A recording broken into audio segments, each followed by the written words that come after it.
So I'd just like to thank Jack and Jess from everyone for sorting such an amazing day for us all. And I'd like to thank you, Jess, for how happy you make my brother. He's the best sister I could have asked for. And Jack, you, for being the best big brother I could have ever asked for. All the stuff you've done for over the years and continue to do. So thank you, mate. And I'd like to thank everyone here for coming and celebrating the day with us all. So we're ready to back again, Jack and Jess. I'll pass you over to Charles. Good afternoon, everyone. It's an honour to stand before you as Jack's second best man. Yes, I can't match up to the rank of brother, but as a rank outsider, I think I can outdo the lot of them, hopefully. So, ladies and gentlemen, I introduce myself as the best man, and congratulate the bride and groom on getting hitched. Let me start with a few statistics. Yeah, you didn't think I knew that word, did you? Jack and I first met at Rawley College 11 years ago. That's 11 long years. That's many thousands of beers, hundreds of dodgy weekends, and several dozen broken promises. During that time, I've learned a few secrets. Now, most of you will know that Jack is a Ronaldo fan, but most of you will not be aware that he is a Cristiano Ronaldo obsessive. I used to worry he was so obsessed with Ronaldo, he'd never get married, especially to a girl. He insists on wearing his lucky Ronaldo boxers for important occasions. I was hoping to bring it along today, that pair along today, but he's absolutely got them on. When Jack first asked me to be best man, along with his brothers, I was at first shocked, and then actually felt deeply honoured and touched. I also knew I had to live up to expectations. Jack is a supportive friend, confidant and advisor. He works hard and he plays hard. As a builder by trade, he's helped me massively with my house. And as a mate on lads' weekends away in Ibiza, Marbella and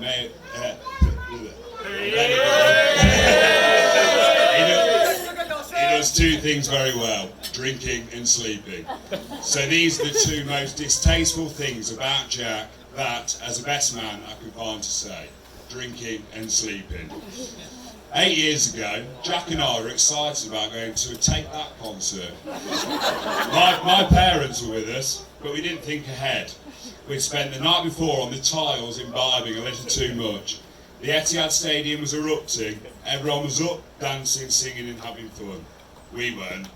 We sat through the whole concert with our head in our hands, a hard lesson learned. One of Jack's little weaknesses is not going through with the things he says he's going to do. We were going to take up clay pigeon shooting, weren't we? We were going to start a Come Dine With Me club at each other's house, weren't we? We were going to start going to the gym together. No chance. None of those things have happened.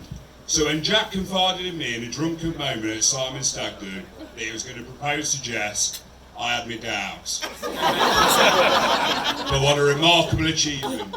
Here we are today, Jess, an absolutely stunning bride. Bridesmaids Sarah, Layla, Maisie and Tasha, all looking gorgeous. Jack looking a bit sheepish and emotional.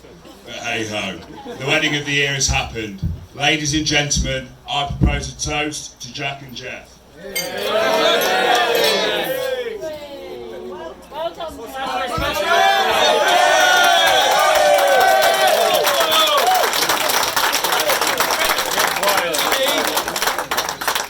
Thank you, Chaz, for such a brilliant speech. I've also prepared a few lines myself, but sadly I've left them in Ibiza. Firstly, I'd like to congratulate Jack and Jess on what has been an amazing day so far. I'd also like to congratulate Jack on truly a magnificent speech, as I always knew it would be hard to follow, and I was right. I could hardly follow a word of it, as everyone can tell how nervous a wreck you've been. Secondly, I'd like to say I'm very nervous about making this speech. So if I do stutter or mumble, please just bear with me for a second. I admire Jack and Jess's relationship, and the way he treats her has set an example to me and Tom of how we should treat our girlfriends. I love this year how Jack and Jess's life has just fallen into place. Buying the house, the arrival of Toto, the baby on the way, and now happily married. Everyone in this room knows how close our family is, and it means the world to our family that Jack has found someone he truly loves, makes him the happiest he can be, and honestly brings out the best in him. which we do know can be very hard for him at times. As many of you know in this room, that our Jack has the potential to be a bit of a loose cannon. But with such an amazing girl like Jess, it has helped to keep him grounded, level-headed, and made him into a true gentleman. And for that, Jess, we love you. Being asked to be one of Jack's best men, alongside my younger brother and best mate Charlie, is truly an honour. But I do have to say that being one of Jack's best men has been a pretty easy task, as every time he's asked for an opinion, and it's not been the one he wanted, it's been totally disregarded, which is a typical Jack thing to do. I'd like to say a few thank yous. Firstly to Jack and Jess for having us here today at the wedding of the year. Secondly to the bridesmaids, keeping Jess sane while Jack totally loses his marbles in preparation for this wedding. And finally to all the catering staff and everyone involved in the organisation of this wedding. So I'd like to propose another toast. Cheers to the people who love us, the losers who lost us, and the lucky bastards who got to meet us.